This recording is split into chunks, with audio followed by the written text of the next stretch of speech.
In today's video, I'm going to teach you how to add custom Elevenlabs voices to Voiceflow. We'll go through the full setup from start to finish so you can connect your Elevenlabs account. Grab the right voice information and use that custom voice directly inside your Voiceflow project. This is a simple process, but there are a couple of places where it helps to know exactly what to click, especially when working with API keys and voice IDs. To get started, open your Elevenlabs dashboard. Once you are inside, look over to the left-hand side near the bottom and select the Developer tab. From there, click on API keys. This is where you can create a new key for external tools like Voiceflow. Choose the option to create a key. Give it a clear name so you can recognize it later. Make sure the required access fields are selected, and then click Create. After the key is generated, copy your secret API key carefully, since this key gives access to your account connection. Make sure you keep it private and avoid sharing it anywhere publicly.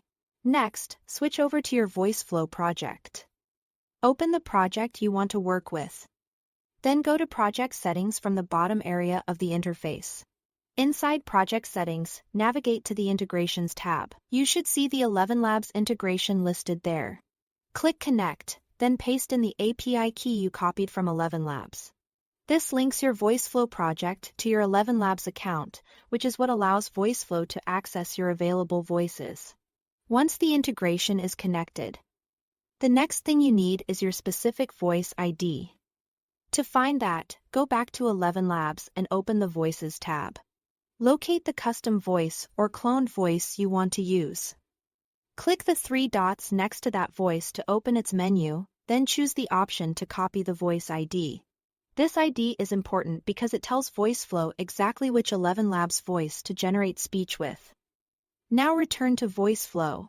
Paste that voice ID into the custom voice field, either within the specific Voiceflow steps where you want that voice used, or in your global settings if you want the voice applied more broadly across the project.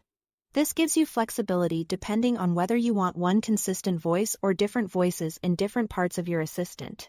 And that's it. Thanks for watching.